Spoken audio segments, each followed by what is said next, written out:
My dear students and all my dear viewers, you all are welcome to Mishra Sir classes of English, and today I am going to describe The Merchant of Venice Act 1 Scene 3. In this particular scene we have already studied up to line number 40, which is in my first video, as I hope you have already gone through that particular video. So today I am going to start just from line number 41 where Antonio enters. So अभी तक जो हमने देखा है इस scene में कि Bassanio Sherlock के पास पहुंचता है पैसा उधार मांगने के लिए, और वो भी एंटोनियो की गारंटी पर। उसे 3000 ड्यूकेट्स चाहिए 3 महीने के लिए, लेकिन शर्लॉक कहता है कि इतना बड़ा जो अमाउंट है वो किसी इंसान के बात पर इतना बड़ा अमाउंट लोन नहीं दिया जा सकता, इसलिए इसे एक बॉन्ड साइन करना पड़ेगा। एंटोनियो को बॉन्ड साइन करना पड़ेगा, और तभी वहाँ पर एंटोनियो इंटर करता है और यहीं से आज का सीन स्टार्ट होगा। तो दूर से ही जब बेसेनियो एंटोनियो को देखता है तो बेसेनियो कहता है, this is signior Antonio, this is sir Antonio. Signior का मतलब होता है सर। सिग्नियर एक लैटिन वर्ड है, ये इंग्लिश वर्ड नहीं है, लेकिन लैटिन में इसका इंग्लिश मीनिंग होता है sir. So this is sir Antonio. Sir Antonio आ रहे हैं। शर्लॉक असाइड होकर कहता है, स्टेज पर असाइड होकर शर्लॉक कहता है, how like a fawning publican he looks. Antonio के बारे में कहता है, देखो किस तरह से लगता है कि जैसे एक फॉनिंग पब्लिकन है। पब्लिकन का मतलब होता है रोमन टैक्स कलेक्टर। सो जिस तरह से एक रोमन टैक्स कलेक्टर हर समय रौब में, गुस्से में रहता है, उसके बारे में कह रहा है कि देखो ये भी रोमन टैक्स कलेक्टर की तरह ही लग रहा है। I hate him for he is a Christian. नफरत करता हूँ मैं इससे क्योंकि ये क्रिश्चियन है। अब यहाँ पर बहुत ध्यान से देखेंगे, क्योंकि यहाँ पर एंटोनियो और शर्लॉक के बीच में जो दुश्मनी थी उसकी एक बड़ी कारण है, और इस ड्रामा का मेन बैकग्राउंड भी है रेशियल डिस्क्रिमिनेशन। इसीलिए यहाँ पर हम देखेंगे कि शर्लॉक, यहाँ से क्वेश्चन आता है कि why did Sherlock hate Antonio. तो हम लोग देखेंगे यहाँ पर पहला कारण उसने कह दिया, I hate him for he is a Christian. मैं उससे नफरत करता हूँ क्योंकि वो क्रिश्चियन है। बट मोर, और इससे भी ज़्यादा नफरत मुझे इस बात के लिए उससे है कि for that in low simplicity he lends out money gratis. ये लोगों को पैसा देता है, वो भी बिना इंटरेस्ट का। जैसा हम लोग जानते हैं कि शर्लॉक का मनी लेंडिंग बिजनेस है, पैसा सूद पर लगाने का बिजनेस है, लेकिन एंटोनियो बिना सूद का ही वो लोगों को पैसा दे देता है और हेल्प करता है, जिससे उसका जो बिजनेस है वो हैम्पर होता है। And brings down the rate of use and share. और चूंकि एंटोनियो बिना इंटरेस्ट का पैसा लोगों को देता है, इसके कारण कोई कंपटीशन रह ही नहीं जाता, और यूजेंस का रेट यानी इंटरेस्ट का जो रेट है वो घट जाता है। Here with us in Venice, so if I can catch him once upon the hip. एक बार शर्लॉक कहता है कि एक बार अगर मैंने इसे अपने ग्रिप में ले लिया, अगर एक बार ये मेरे ग्रिप में आ गया, तो आई will feed for the ancient grudge. तो मैं अपना सारा का सारा जो मेरा ग्रज है, सारा का सारा जो मेरा शिकायत है, वो सब मैं अपना पूरा कर लूँगा। यानी एक बार अगर ये मेरी पकड़ में आ गया तो जितना इसने मेरा नुकसान किया है वो सब मैं इससे वसूल कर लूँगा। I will feed for the ancient grudge. I bear him yes he hates our sacred nation. तो 2 कारण अभी तक हो गया। तीसरा कहता है he hates our sacred nation. Antonio के लिए ही रेफर किया गया है, और कहता है एंटोनियो हमारे सैक्रेड नेशन से हेट करता है, और यहाँ पर नेशन का जो मतलब है वो है रिलीजन। तो हमारा जो रिलीजन है उससे वो नफरत करता है। एंड ही रेल्स, और मेरा ये क्या करता है, रेल्स करता है। रेल्स का मतलब होता है एब्यूज़ करना, गाली देना, ये इंसल्ट करना, ये इंसल्ट करता है। Even there where merchants most do congregate. ये वहाँ पर मुझे मेरा इंसल्ट कर देता है जहाँ पर बहुत सारे मर्चेंट लोग बैठे होते हैं। ऑन मी माई बार्गेन्स, ये मेरा इंसल्ट करता है, मेरे बार्गेन मतलब मेरे बिजनेस का इंसल्ट करता है। And my well won thrift, और इतना मेहनत से कमाया हुआ मेरा जो पैसा है, इंटरेस्ट का पैसा, उसका भी ये मजाक उड़ाता है। तो yes, so which he calls interest, so cursed be my tribe if I forgive him. अगर मैंने ऐसे इंसान को माफ़ कर दिया तो मेरी जाति, जीव जाति मुझे कभी भी माफ़ नहीं करेगी। तो ये बहुत ही बोल्ड स्पीच है शैलोक का। और शैलोक का चूँकि ये सीन में एंट्री हुआ है तो हम लोग देखते हैं कि एक विलन का जो रोल होना चाहिए वो शैलोक ने के लिए काफ़ी अच्छा शेक्सपियर ने अपना माइंड यूज़ किया है। तो हमने देखा यहाँ पर 3-4 कारण जिसके कारण से शैलोक नफरत करता है एंटोनियो से। पहला कारण हमने देखा कि एंटोनियो एक क्रिश्चियन है। दूसरा कारण हमने देखा कि वो बिना इंटरेस्ट पैसा के लोगों को पैसा देता है जिससे कि शैलोक का बिजनेस हैम्पर होता है। तीसरा, ये एंटोनियो उसके जीव जाति से नफरत करता है। और चौथा, ये पब्लिकली क्या करता है, उसको इंसल्ट करता है, उसको, उसके बिजनेस का, सबको। तो ये सब कारण है दोनों के बीच में दुश्मनी का। बेसिनियो कहता है शैलोक डू हियर। ये जितनी बातें अभी यहाँ पर शैलोक ने की एसाइड होकर कहा, एसाइड का मतलब साइड होकर कहा है, जिससे कि other characters who are on the stage can not hear ये स्पीच। तो बेसिनियो कहता है शैलोक डू हियर, ओ शैलोक क्या तुम सुन रहे हो ना। शैलोक कहता है O I am debating of my present sum. Present मैं तो कैलकुलेट कर रहा था कि मेरे पास अभी कितना पैसा है, मैं तुमको जो देने वाला हूँ जो ducats. So actually I was calculating how much ducats are there in my store, मेरे स्टोर में भी कितना ड्यूकेट्स है। And by the near gross guess of my memory, और जहाँ तक मेरे याददाश्त का सवाल है, I cannot instantly raise up the gross, मेरी याददाश्त ये कहती है कि जितना तुम्हारा डिमांड है 3000 ड्यूकेट्स का, उतना अमाउंट मैं अभी तुम्हें दे नहीं पाऊँगा of full 3000 ducats. So what is that, लेकिन इससे तुम्हें परेशान होने की कोई ज़रूरत नहीं है। टूबल ए wealthy Hebrew of my tribe, मेरा दोस्त है ना जिसका नाम टूबल है, तो मेरा दोस्त टूबल जो बहुत ही अमीर जीव जाति से बिलोंग करने वाला है, मेरे ही जाति से बिलोंग करने वाला है, मेरा ही फ्रेंड है टूबल और मेरी ट्राइब का है, विल फर्निश मी, मैं उससे ले लूँगा। जितना ड्यूकेट्स मेरा कम होगा उतना ड्यूकेट्स मैं टूबल से ले लूँगा और तुम्हें 3000 ड्यूकेट्स मैं दे सकता हूँ।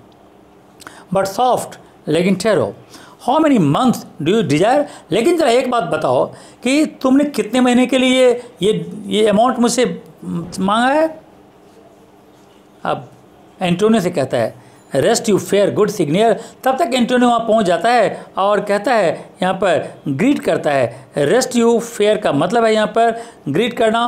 सो ग्रीट करता है एंटोनियो को, कहता है O sir Antonio, I salute you, I greet you, your worship was the last man in our mouth. अभी मैं आप ही की तारीफ़ कर रहा था, मैं अभी आप ही की तारीफ़ कर रहा था, एक्चुअली तारीफ़ नहीं, उसको बद्दुआ दे रहा था, लेकिन कहता है कि उसके सामने कहता है कि मैं तो आप ही की तारीफ़ कर रहा था। एंटोनियो कहता है शैलोक एल्बिट आई नाइदर लैंड नॉर बोरो। शैलोक वैसे जहाँ तक मेरा सवाल है, न तो मैं किसी को पैसा देता हूँ, न उधार देता हूँ, और न मैं किसी से लेता हूँ। मेरा ये प्रिंसिपल है कि मैं इंटरेस्ट पर न तो किसी को पैसा देता हूँ और न किसी से मैं पैसा उधार लेता हूँ। By taking nor by giving of excess, यानी एक्सेस मतलब इंटरेस्ट लेकर या इंटरेस्ट देकर, ये देने और लेने का मेरा काम नहीं है। Yet to supply the right points of my friend, लेकिन अपने दोस्त बेसेनियो के ज़रूरत को पूरा करने के लिए I will break a custom, मैं इस नियम को तोड़ दूंगा जो मैंने आज तक कभी भी किसी से पैसा इंटरेस्ट पर नहीं लिया। मैं अपने दोस्त के खातिर मेरा वो जो प्रण है, मेरा जो कस्टम है, मैं उसको तोड़ दूंगा। बेसेनियो से कहता है is he yet possessed how much you would. Bassanio से कहता है कि क्या तुमने इसको बता दिया है कि तुम्हें कितना ड्यूकेट्स चाहिए। शैलोक कहता है हाँ, ये बता दिया है मुझे, ये मुझे बता दिया है, या 3000 ड्यूकेट्स, इसने मुझे कहा है इसे 3000 ड्यूकेट्स चाहिए। एंटोनियो कहता है एंड फॉर 3 मंथ्स, और ये अमाउंट सिर्फ 3 महीने के लिए चाहिए। शैलोक कहता है आई हैड फॉरगॉट, ओह मैं तो भूल ही गया था, हाँ 3 मंथ के लिए तुम्हें चाहिए, मैं भूल गया था। यू टोल्ड मी सो, हाँ कहा था इसने कहा था कि 3 महीने के लिए। यस वेल देन, ठीक है, योर बॉन्ड, लेकिन तुम्हें इसके लिए बॉन्ड साइन करना होगा। एंड लेट मी सी, और जरा हम देखते हैं, but here you me thought you said you neither land nor money, लेकिन अभी अभी तुमने जो कहा है कि तुमने तो न किसी को पैसा, किसी को इंटरेस्ट पर देते हो, न किसी से इंटरेस्ट पर लेते हो, ऐसा तुमने अभी कहा है, तो मैं उसी के बारे में ज़रा अभी सोच रहा था।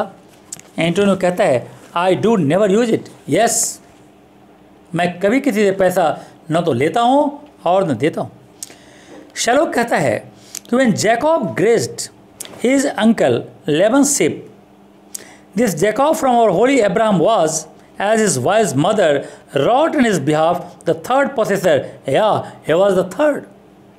अब यहाँ पर एक बिब्लिकल रेफरेंस है और यहाँ पर सबसे पहले जैकब का बात आता है, फिर लेबन का बात आता है और फिर अब्राहम का बात आता है। इस तीनों के बारे में क्या रिलेशन है पहले ये समझ लेना जरूरी है। सबसे पहले अब्राहम की बात। Actually Abraham was the founder of the Jewish race.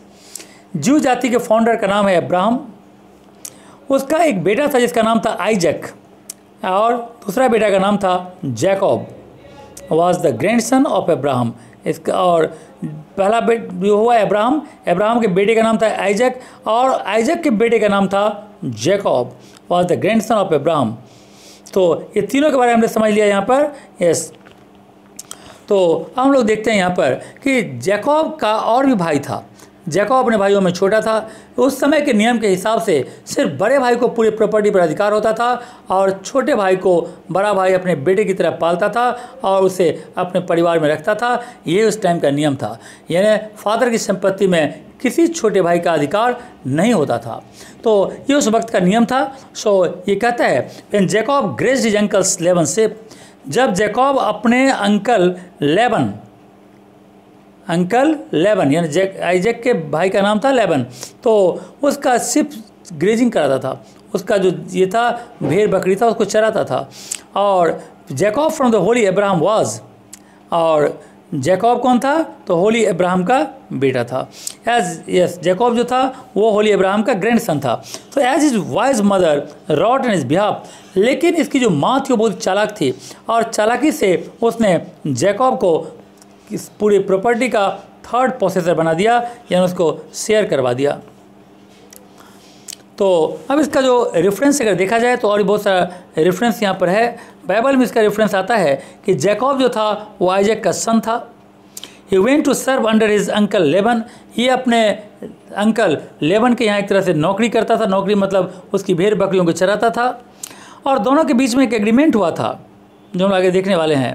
वो एग्रीमेंट ये था कि जैकब और Lebon that the former should receive for his services of lambs which were born and spots or stripes। उसके बीच में एक एग्रीमेंट हुआ था, उसको हम आगे डिस्क्राइब करेंगे। तो देखते हैं यहाँ पर एंटोनियो क्या कहता है। तो अभी हमने क्या देखा कि जैकब कौन था, इसके बाद अब्राहम कौन था। तो अब्राहम फाउंडर है और जैकब अब्राहम का ग्रैंडसन है, बीच में जो लड़का है वो है आइजक। तो एंटोनियो कहता है what of him did he take interest. तो एंटोनियो कहता है तुम यहाँ पर अब्राहम की बात क्यों ला रहे हो? क्या वो इंटरेस्ट लेता था? तुमने जो भी कहा कि जैकब के यहाँ नौकरी करता था, ये जैकब जो था लेबन के यहाँ नौकरी करता था, तो क्या वो इंटरेस्ट लेता था? चलो कहता है नो, नॉट टेक इंटरेस्ट। नहीं, वो इंटरेस्ट नहीं लेता था। Not as you would say, और जैसा तुम कहते हो उस तरह का कोई इंटरेस्ट नहीं है जिसको तुम इंटरेस्ट कहते हो, डायरेक्टली इंटरेस्ट। लेकिन इंटरेस्ट लेने का कई तरीका होता है। और यहाँ कहता है मार्क यू जैकब डिड। तुम जरा ध्यान से देखो जैकब ने क्या किया। When Laban and himself were compromised, Laban और जैकब के बीच में एक समझौता हुआ that all the eanlings which were streaked, कि जितने भी भेड़ बकरियों के बच्चे पैदा लेंगे और जितने ही यानी स्ट्राइप्ड होंगे या कलर्ड होंगे वो सारे के सारे बच्चे जैकब के हो जाएंगे और जो एकदम प्लेन होगा वो लेबन के हिस्से में जाएगा। So should fall Jacob's sire, so that was a way to thrive and he was blessed। और उससे इसको काफ़ी फ़ायदा हुआ। एंड थ्रिफ्ट इज़ ब्लेसिंग, और जैसा हम लोग जानते हैं कि थ्रिफ्ट ही ब्लेसिंग्स है, यानी जो प्रॉफिट है उसको काफ़ी प्रॉफिट उससे मिला। तो अब यहाँ पर ऐसा प्रॉफिट क्यों हुआ इसके बारे में हम लोग ज़रा देखेंगे। और इसमें यह है कि जो जैकब की जो मदर थी वो काफ़ी चालाक थी। वहाँ पर जो भेड़ बकरियाँ बच्चे पैदा करने के लिए प्रेग्नेंट होती थी उन बच्चों को वो ऐसे जगह पर रखती थी जहाँ पर वो सेट बना के रखा जाता था भेड़ बकरियों को। उसके ऊपर वो कुछ यानी लकड़ियों का कुछ तख्ता वगैरह पाट दिया था जिससे सन का जो लाइट था वो यानी रे उसके ऊपर पड़ता था सिर्फ कुछ पर्टिकुलर पार्ट पर ही रे पड़ता था। भेड़ बकरियों का जो पेट है उसके कुछ पर्टिकुलर पार्ट पर ही सन का रे पड़ता था, और जहाँ जहाँ रे पड़ता था वहाँ बच्चा जो था उसके शरीर पर स्पॉट हो जाता था, और जैसे ही बच्चा जन्म लेता था तो स्पॉटेड बच्चा जन्म लिया तो जैकब का हिस्सा हो जाता था। तो लेबॉन से ज़्यादा यानी मालिक से ज़्यादा नौकर का ही हो गया इस एग्रीमेंट के हिसाब से, और इससे उसका काफ़ी लाभ हुआ, और इस तरह से उसने प्रॉपर्टी का 3rd शेयर जैकब को बना दिया। एंटोनियो कहता है that was a venture sir. तो एक्चुअली हम लोग को ये वीडियो यहीं पर ख़त्म करना पड़ेगा क्योंकि काफ़ी लंबा सीन है, तो इसको हम लोग यहीं पर ख़त्म करेंगे। लाइन नंबर 86 तक हम लोगों ने यहाँ पर कर लिया है, तो इसके बाद हम लोग नेक्स्ट वीडियो में देखेंगे। Okay, thank you, God bless you.